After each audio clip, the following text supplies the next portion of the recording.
Good morning everyone. First of all आप सभी लोग सब आज हम लोग कंप्यूटर का इतिहास पढ़ेंगे। देखिए अबेकस, जैसा कि सबको पता है कि सबसे पहला जो कंप्यूटर में एक मैकेनिकल डिवाइस का विकास हुआ था, जो सबसे पहले चाइना में ही बना था, जिसको हम अबेकस के नाम से जानते हैं। जो एक लकड़ी का फ्रेम होता है और उसको उसमें तिल्लियाँ लगी होती थी, यानी लोहे की तिल्लियाँ लगी होती थी, जिसमें मिट्टी के गोले लगे होते हैं। उन्हीं मिट्टी की गोलियों को सरका के हम गणना करने का काम करते थे।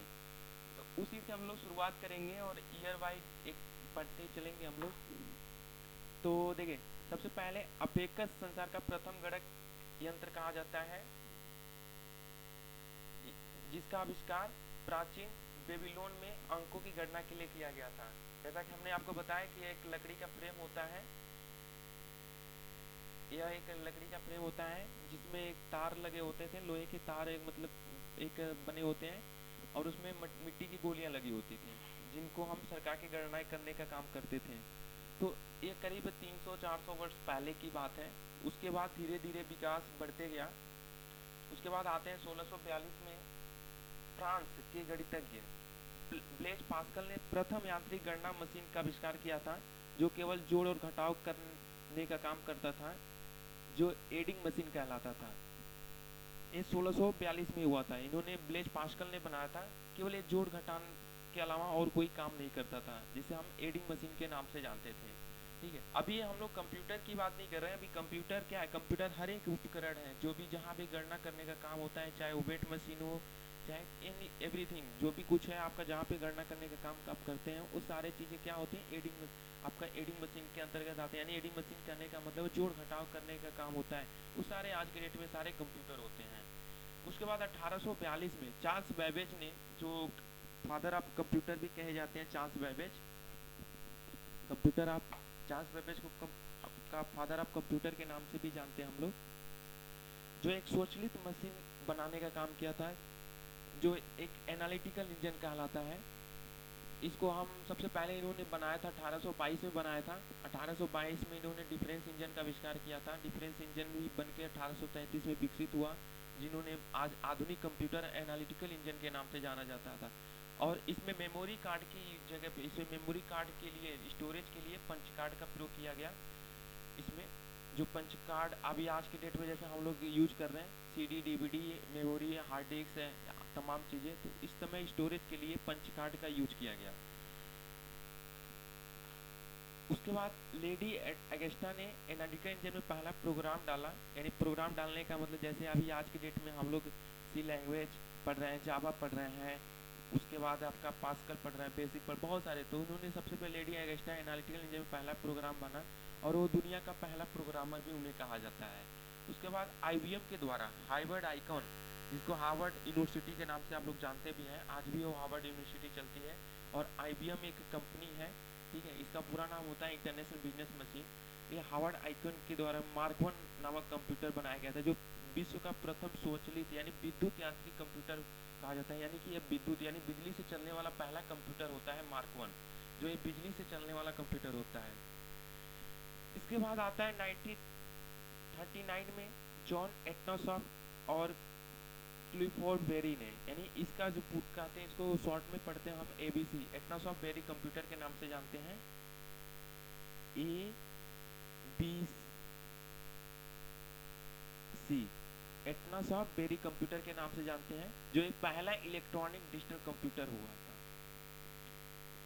उसके बाद 1946 में अमेरिकन वैज्ञानिक जेपी एकर्ट तथा जॉन मुचली ने प्रथम पूर्ण इलेक्ट्रॉनिक कंप्यूटर, यानी कि पूर्ण रूप से, अभी जो भी कंप्यूटर था, अभी एबीसी जो कंप्यूटर था, ये पूर्ण रूप से नहीं था, ये एक इलेक्ट्रॉनिक डिजिटल कंप्यूटर बना था, लेकिन अभी ये पूर्ण रूप से कंप्यूटर नहीं कहलाया। तो पूर्ण रूप से कंप्यूटर बना जो एनईए के नाम से जाना जाता है। इसका पूरा नाम होता है electronic numerical integrator and calculator. इन्होंने इसका आविष्कार जेपी एकर्ट तथा जॉन मचली ने प्रथम पूर्ण इलेक्ट्रॉनिक कंप्यूटर बनाया था। कब बनाया था? 1946 में। अमेरिकन वैज्ञानिक ही रॉन ब्यूनेन मेसोन कम्यू ने न्यूटन के संग्रहित प्रोग्राम की अवधारणा दी तथा EDVAC electronic discrete variable automatic computer का विकास किया। उसके बाद 1954 में प्रथम व्यापारिक कंप्यूटर यूनिवेक, यानी कि जो प्रथम व्यापारिक कंप्यूटर यानी कि बिजनेस के लिए यूज किया गया। अभी तक तो जो था नॉर्मल यूज लोगों के लिए तो नहीं था। उसके बाद ये प्रथम व्यापारिक बिजनेस कंप्यूटर बना यूनिवेक, जिसका निर्माण जनरल इलेक्ट्रॉनिक कॉरपोरेशन के द्वारा किया गया।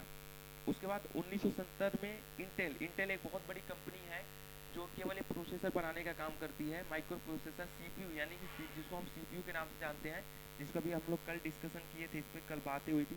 ये इंटेल जो होती है, इंटेल है, गीगाबाइट है, ये बहुत बड़ी कंपनी है जो ये क्या करती है, प्रोसेसर बनाने का काम करती है, सीपीयू बनाने का काम करती है।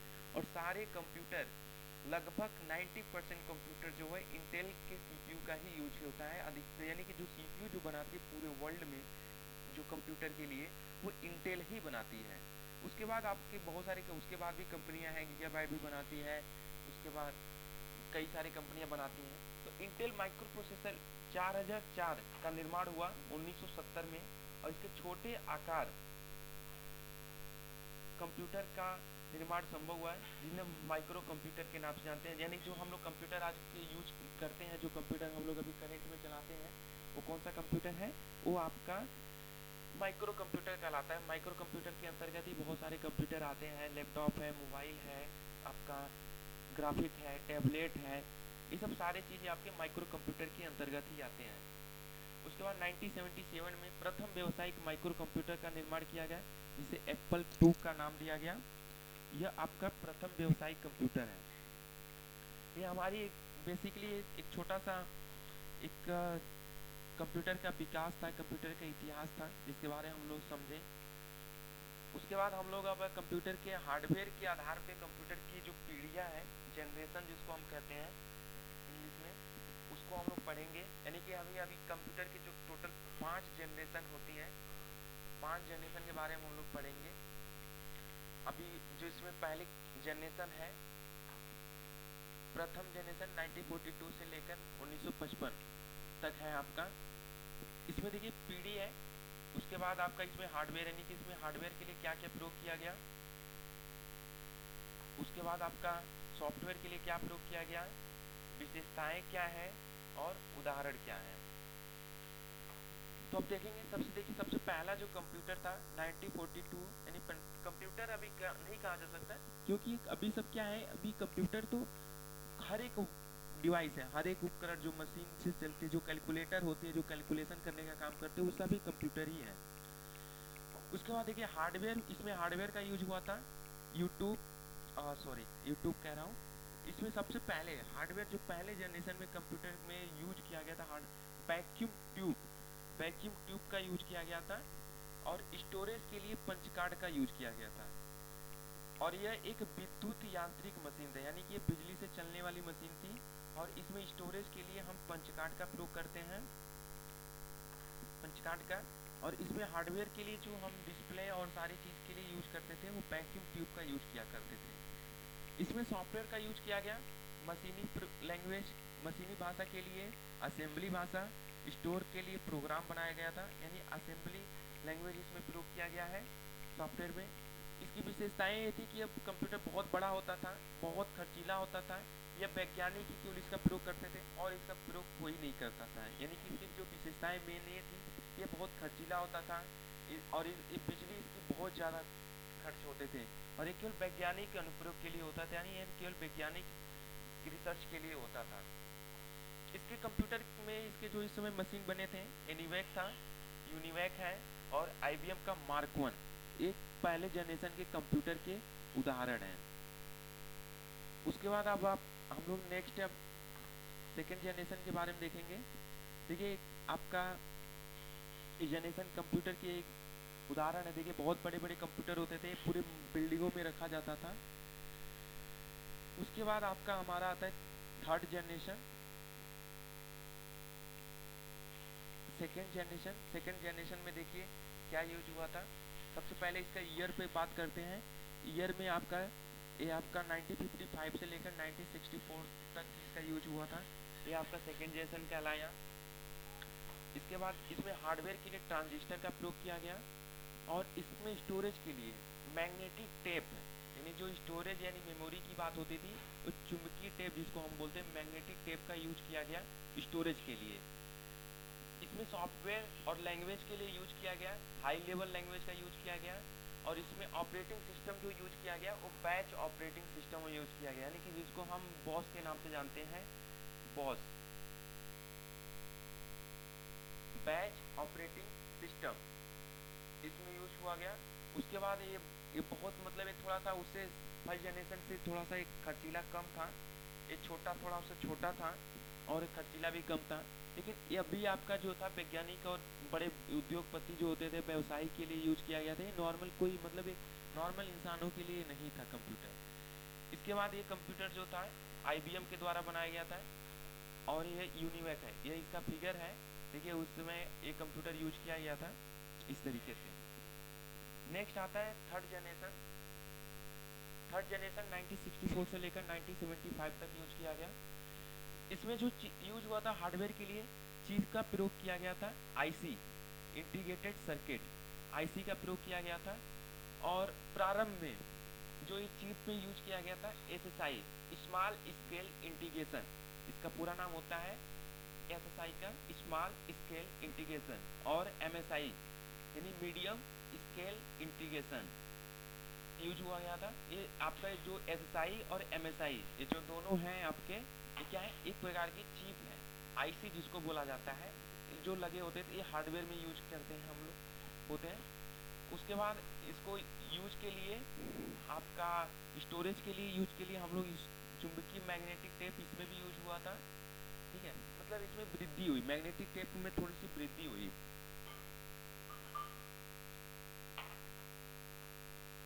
उसके बाद आपका लैंग्वेज में उच्च स्तरीय भाषा यानी हाई लेवल लैंग्वेज का यूज हुआ था।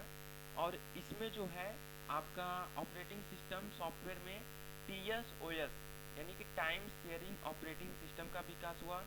और इसमें हार्डवेयर और सॉफ्टवेयर की अलग अलग बिक्री होना स्टार्ट हो गया था। यानी इसके पहले जो हमारा फर्स्ट और सेकेंड जनरेशन कंप्यूटर थे, ठीक है, वो कंप्यूटर क्या होते थे कि वो अलग अलग नहीं होते थे, वो एक ही में हार्डवेयर और सॉफ्टवेयर दोनों एक ही के साथ, यानी आपको हार्डवेयर खरीदना है तो सॉफ्टवेयर भी आपको साथ में लेना पड़ता था। अगर आपको सॉफ्टवेयर की जरूरत पड़ती थी तभी भी आपको हार्डवेयर आपको साथ में लेना पड़ता था। लेकिन थर्ड जनरेशन में क्या हुआ, थर्ड जनरेशन में आपको ऐसी सुविधा नहीं, आपको ये सुविधा आपको चेंज कर दी गई थी।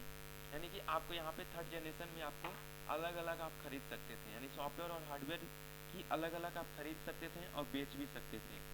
यह सेकेंड और फर्स्ट की तुलना में यह तीव्र होते थे, छोटे होते थे और थोड़े बहुत सस्ते होते थे। यानी अब इतने ही सस्ते नहीं कहा जा सकता कि एक आम इंसान इसको खरीद सके। आम इंसान खरीदने के लिए इसके पास नहीं होते थे, ये आम इंसान नहीं खरीद सकता था। अभी भी ये केवल वैज्ञानिक और छोटे उद्योगी जो होते थे या बड़े व्यापारी होते थे या वैज्ञानिक जो होते थे वही यूज करते थे और कोई इसका यूज नहीं कर सकता था। इसके कंप्यूटर है, देखिए इसके फिगर आपके सामने दिख रहा है, ये कंप्यूटर था, उसे मेरी फर्स्ट सेकेंड से थोड़ा छोटा हो गया था। नेक्स्ट हम बात करेंगे अब, नेक्स्ट हम लोग बात करेंगे चौथे जनरेशन का। चौथे जनरेशन की बात करेंगे हम लोग अब। देखिए चौथा जनरेशन जो है 1975 से लेकर 1989 से चल तक था इसका चौथा जनरेशन। चौथे जनरेशन के कंप्यूटर जो यूज हुए थे वो आपके 1975 और 1989 तक आपका यूज किया गया था।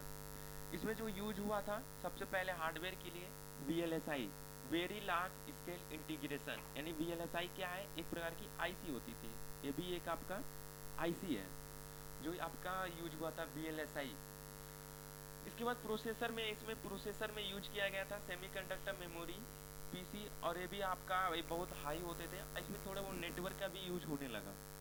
उसके बाद इसमें operating system graphical user interface यानी कि GUI का यूज होने लगा और विंडोज भी इसमें आने लगे। यानी इसमें PC के लिए ऑपरेटिंग सिस्टम GUI का यूज होने लगा, GUI यानी ग्राफिक यूजर इंटरफेस। उसके बाद आपके और भी प्रोग्रामिंग के लिए यूनिक्स भी यूज होने लगा। उसके बाद इसमें प्रोग्रामिंग भाषा को बनाने के लिए C लैंग्वेज का यूज होने लगा, जो आज की डेट में C लैंग्वेज पर एक प्रोग्राम बनाना बहुत ही कठिन भी है और बहुत ही उपयोगी भी है। जो एक आपका O लेवल के एग्जाम में हो या किसी भी एग्जाम में आपको C लैंग्वेज का यूज किया जाता है और कई साथ कार्य करने की क्षमता होती थी। एक कंप्यूटर आपके जो होते थे ये आपके सस्ते होते हैं। सस्ते होने का मतलब ये है कि अब ये कंप्यूटर जो होता है एक व्यक्तिगत रूप से, यानी कि एक पर्सनल नॉर्मल इंसान भी यूज कर सकता है, खरीद सकता है और आपका यूज कर सकता है। ठीक है, इसमें आपका ये आसान होता था, ये व्यवसायिक के लिए कोई भी यूज कर सकता था इसके कंप्यूटर। यानी कि जो आप मेन इसकी कहने का मतलब ये है कि अभी हम लोग जो कंप्यूटर यूज कर रहे हैं, अभी प्रेजेंट टाइम में आप लोग कंप्यूटर यूज कर रहे हैं, ये सब सारे चीज़ें जो है चौथे जनरेशन में आना स्टार्ट हो गया था। यानी कि जिसको हम आपका माइक्रो कंप्यूटर के नाम से भी जानते हैं। अभी हम लोग माइक्रो कंप्यूटर के नाम से भी अभी कंप्यूटर भी पढ़ेंगे हम लोग, साइज के आधार पर कितने कंप्यूटर होते हैं अभी हम सारे चीज़ें पढ़ेंगे। ठीक है, तो अभी देखिए ये आपका फिर पांचवें जनरेशन जो अभी तक चल रहा है 1989 से लेकर अब तक, अभी ये सब चीजें चल रही हैं 1989 से लेकर अब तक चल रहा है। ये आपका पांचवें जनरेशन का कंप्यूटर है। इसमें आपका चिप पे यूज हुआ था यूएलएसआई, यूएलएसआई यूज हुआ था। वीएलएसआई की जगह पे अब यूएलएसआई का प्रयोग होने लगा, यूज होने लगा। ठीक है, इसमें आपका ऑप्टिकल डिस्क यानी स्टोरेज के लिए, आपका ऑप्टिकल डिस्क स्टोरेज के लिए यूज होने लगे, ऑप्टिकल डिस्क। उसके बाद इसमें आपकी जगह कम जगह में अधिक भंडारक होती थी। यानी कि आपका कहने का मतलब ये हुआ इसमें मल्टीमीडिया, इंटरनेट, नोटबुक, कंप्यूटर आदि सभी का यूज होने लगा। और एक आपके मोबाइल की तरह भी उसको यूज हम लोग करते हैं, जो आज मोबाइल आप लोग यूज करते हैं, सेमीकंडक्टर, आज कई सारे मतलब हार्ड डिस्क कैपेसिटर एक छोटे से चिप पर आपका स्थापित हो गया, जिसको हम यूएलएसआई के नाम से जानते हैं। ये बहुत छोटे छोटे जैसे कैपेसिटर होता है, ट्रांजिस्टर होता है, मोसफेट होता है, ये सब बहुत सारे हार्डवेयर के पार्ट होते हैं जो एक छोटे से ही चिप पे सारे चीज आपका समाहित हो गए।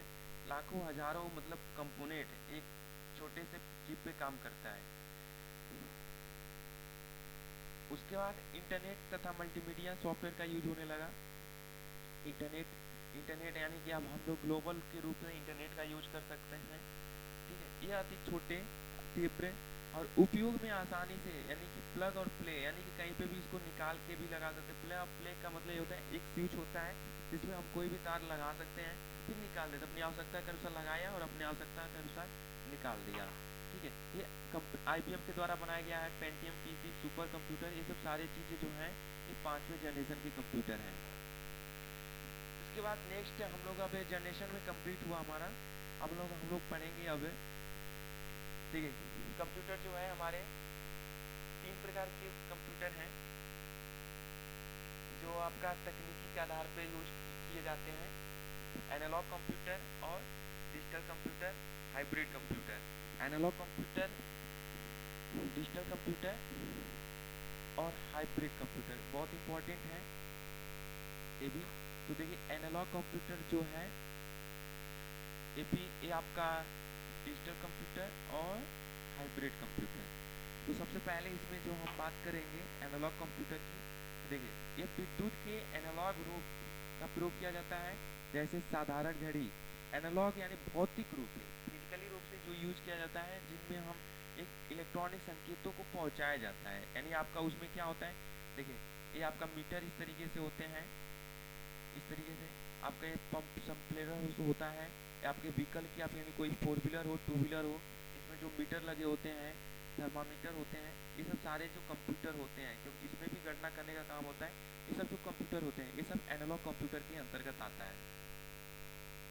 उसके बाद डिजिटल कंप्यूटर, यह इलेक्ट्रॉनिक संकेतों पे चलता है तथा गणने के लिए बाइनरी सिस्टम का प्रयोग किया जाता है। यानी बाइनरी सिस्टम का प्रयोग 0 और 1, यानी 0 और 1 का प्रयोग किया जाता है। यानी कि जो भी हम काम करते हैं कंप्यूटर, यानी देखिए कंप्यूटर जो समझता है केवल 0 और 1 समझता है, इसके अलावा और कुछ नहीं समझता है।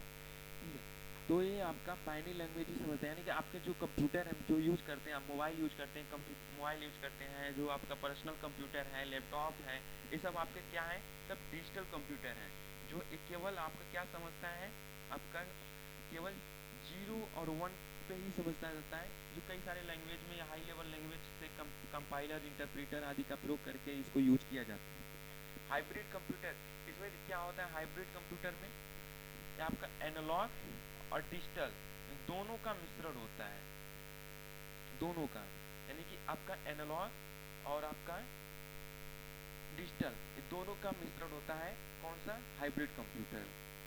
तो ये देखिए, यह एक एनालॉग एवं डिजिटल कंप्यूटर का मिश्रित होता है। इसमें गणना तथा प्रोसेसिंग के लिए डिजिटल रूप का प्रयोग किया जाता है, जबकि इनपुट तथा आउटपुट में एनालॉग संकेतों का प्रयोग होता है। यानी जो आपका कंप्यूटर होता है इसमें एनालॉग यानी कि आपका जैसे आपका पेट्रोल पंप हो गया, ब्लड प्रेशर मशीन हो गए, ये सब सारे चीज क्या होते हैं, ये सब हाइब्रिड कंप्यूटर होते हैं, ये सब हाइब्रिड के अंतर्गत आते हैं। इस तरीके से फिर हम लोग अब आगे पढ़ेंगे आकार के आधार पे, साइज और आकार के आधार पे हम लोग कंप्यूटर के बारे में पढ़ेंगे। देखिए, तो सबसे पहला साइज सबसे पहले जो साइज के आधार पे हम लोग कंप्यूटर पढ़ेंगे वो हमारा कंप्यूटर होता है साइज के आधार पे साइज मेन फ्रेम कंप्यूटर। पहला जो हमारा कंप्यूटर होता है मेन फ्रेम कंप्यूटर, दूसरा होता है मिनी कंप्यूटर, तीसरा होता है माइक्रो कंप्यूटर, चौथा होता है सुपर कंप्यूटर। इस तरीके से हमारे कंप्यूटर होते हैं, ये 4 प्रकार के होते हैं कंप्यूटर। लेकिन जो हम लोग कंप्यूटर प्रेजेंट टाइम में यूज कर रहे हैं वो कौन सा कंप्यूटर यूज कर रहे हैं, माइक्रो कंप्यूटर।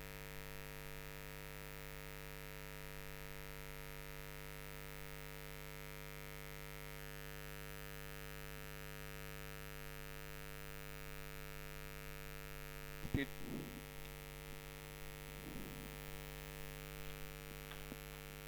देखिए, सबसे पहला जो हमारा कंप्यूटर है main frame computer, mini computer, micro computer और सुपर कंप्यूटर। तो मेन फ्रेम कंप्यूटर, अभी मेन फ्रेम कंप्यूटर से बात करने से पहले हम लोग सबसे पहले ये समझ लेते हैं कि जो हम लोग कंप्यूटर यूज करते हैं वो है कौन सा कंप्यूटर। तो वो जो कंप्यूटर है वो हमारा क्या है, माइक्रो कंप्यूटर। वो जो हम लोग यूज करते हैं वो कौन सा कंप्यूटर है, माइक्रो कंप्यूटर। यानी कि हम लोग जो यूज करते हैं ये माइक्रो कंप्यूटर यूज करते हैं हम लोग। चलिए अब बात करते हैं मेन फ्रेम कंप्यूटर। देखिए, यह आकार में काफी बड़ा होता है तथा इसमें माइक्रो प्रोसेसर की संख्या अधिक तथा गति अत्यंत तीव्र होती है। ठीक है, इसमें माइक्रो प्रोसेसर की जो संख्या होती है यानी जो सीपीयू में लगे होते हैं इसकी संख्या अधिक होती है। यानी कि अधिक होने का मतलब यह है कि इसके क्रम से समांतर क्रम में कई सारे लगे होते हैं और इसकी गति जो होती थी अत्यंत तीव्र होती थी। यह सामान्यतः 32 और 64 बीट माइक्रो प्रोसेसर पे काम करते हैं।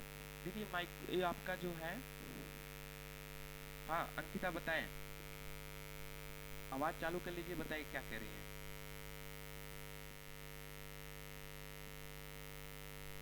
हाँ जी अंकिता।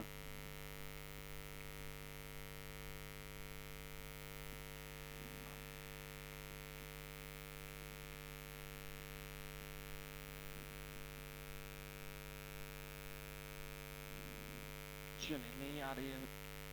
इस पर एक साथ कई लोग अलग अलग काम करते हैं। यानी देखिए, जब अलग अलग काम करने का मतलब ये हुआ कि जब आपका जब सीपीयू कई सारे हैं तो आपको काम भी अलग अलग काम होकर करना होगा। यानी सीपीयू जब कई सारे कंप्यूटर में लग गए यानी उसके पास कंप्यूटर के पास दिमाग भी कई सारे आ गए और जब कई सारे दिमाग हो गए तो एक बंदा उसको हैंडल नहीं कर सकता, इसलिए यानी कि इस पर कई सारे लोग अलग अलग काम भी करेंगे। उसके बाद आपका आता है मिनी कंप्यूटर। ठीक है, मेन फ्रेम कंप्यूटर और मिनी कंप्यूटर इन दोनों में अंतर कुछ नहीं है। ये मेन फ्रेम कंप्यूटर साइज में बड़ा होता था और ये मिनी कंप्यूटर क्या है, ये थोड़ा सा छोटा होता है। यानी किससे छोटा होता है, मेन फ्रेम से कंप्यूटर से ये आपका थोड़ा छोटा होता है। ठीक है, यह आकार में मेन फ्रेम कंप्यूटर से छोटा, जबकि माइक्रो कंप्यूटर यानी ये जो माइक्रो कंप्यूटर है इससे आपका थोड़ा बड़ा होता है। इसमें एक से अधिक माइक्रो प्रोसेसर का यूज किया जाता है। यानी मैंने आपको अभी जस्ट बताया, यानी कि यह जो है आपका दोनों में बस डिफरेंट क्या है, केवल साइज का डिफरेंट है। यानी केवल आपका इसमें मेन फ्रेम में क्या होता था, थोड़ा सा बड़ा कंप्यूटर होता था और मिनी में क्या होता था, थोड़ा सा मेन फ्रेम से छोटा होता था। इसके बाद यूज करते हैं हम लोग जो अभी करेंट में जो हम लोग कंप्यूटर यूज करते हैं वो कौन सा कंप्यूटर यूज करते हैं, वो आपका माइक्रो कंप्यूटर हम लोग यूज करते हैं। इसका देखिए सबसे पहला जो विकास हुआ था माइक्रो कंप्यूटर का 1970 में हुआ था। किसने किया था, आईबीएम कंपनी ने। आईबीएम को मैंने आपको पहले ही बताया, आईबीएम इसका पूरा नाम होता है इंटरनेशनल बिजनेस मशीन। और जब इसमें सीपीयू में माइक्रो प्रोसेसर का उपयोग किया जाने लगा, यानी जब इसमें अभी तक देखिए माइक्रो प्रोसेसर का तो कई संख्या में किया गया, लेकिन इसमें माइक्रो प्रोसेसर का संख्या जो है केवल सिंगल रखा गया।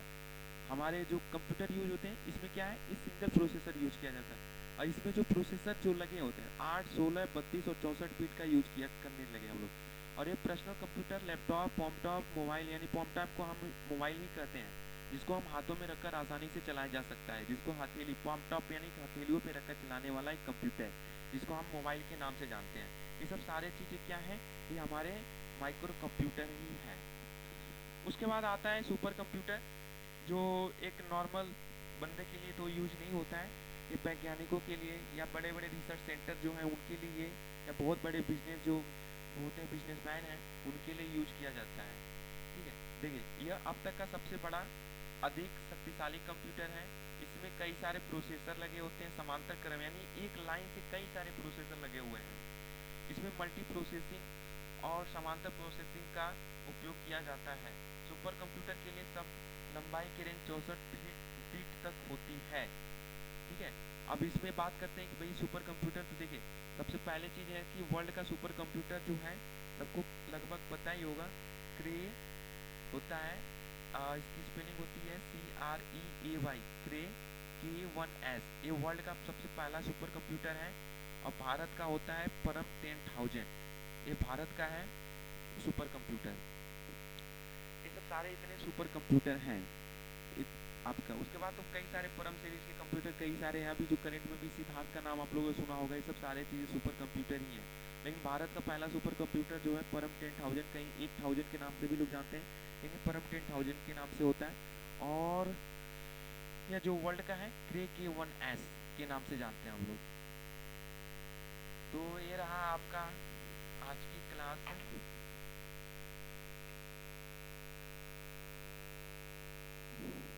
देखिए ये आपके कंप्यूटर के कुछ दृश्य हैं। देखिए ये जो आपका है, देखिए सुपर कंप्यूटर है।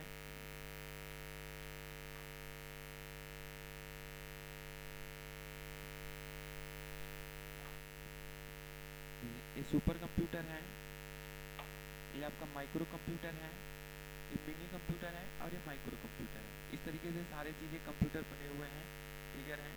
कुछ महत्वपूर्ण चीज़ें हैं उस पर हम लोग थोड़ा सा बात करेंगे। देखिए क्या क्या 1952 में ग्रेस हॉपर के द्वारा असेंबली लैंग्वेज का विकास किया गया था। 1952 में ग्रेस हॉपर के द्वारा असेंबली लैंग्वेज का विकास किया गया था। उसके बाद ट्रांजिस्टर का आविष्कार 1947 में किया गया था। बेल लेबोरेटरीज के जॉन विल्सन मिनिगम शॉकले तथा वोल्ट बेटन ने किया था। ट्रांजिस्टर को अर्धचालक पदार्थ सिलिकॉन या जर्मेनियम एक पदार्थ का स्विचिंग डिवाइस होता है। इंटीग्रेटेड सर्किट का विकास 1958 में किया गया था, किल्बी और रॉबर्ट ने बनाया था। आईसी जो है चीफ अर्धचालक पदार्थ सिलिकॉन और जर्मेनियम के बने होते हैं। ये दोनों एक क्या है, एक पदार्थ होता है जर्मेनियम, और अर्धचालक सिलिकॉन एक पदार्थ होता है। उसके बाद माइक्रो प्रोसेसर का विकास MIF हॉप ने 1971 में किया था। उसके बाद 1981 में IBM के द्वारा माइक्रो कंप्यूटर का विकास किया गया। 1965 में डिजिटल इक्विपमेंट कॉरपोरेशन यानी DE डेक जिसको बोलते हैं, आज बहुत फेमस कंपनी है डेक, जो प्रथम व्यावसायिक मिनी कंप्यूटर PDP-8 बनाया था। उसके बाद लैपटॉप ने एडम आर्टसन ने द्वारा 1981 में किया गया था, यानी लैपटॉप का विकास हुआ था 1981 में। किसने किया था? एडम आर्टसन के द्वारा किया गया था। उसके बाद विश्व का प्रथम सुपर कंप्यूटर क्रे K1S है, जिसका निर्माण अमेरिका के रिसर्च कंपनी 1979 में किया गया था। भारत का परम सीरीज सुपर कंप्यूटर का निर्माण सीडेक के द्वारा पुणे में किया गया था। अनुपम सीरीज के सुपर कंप्यूटर का विकास बाबा एटो सीरीज में मुंबई में किया गया था। ठीक है, इस तरीके से आपका ये सब सारे चीज़ें मुख्य इम्पोर्टेंट पार्ट थे कुछ कंप्यूटर के।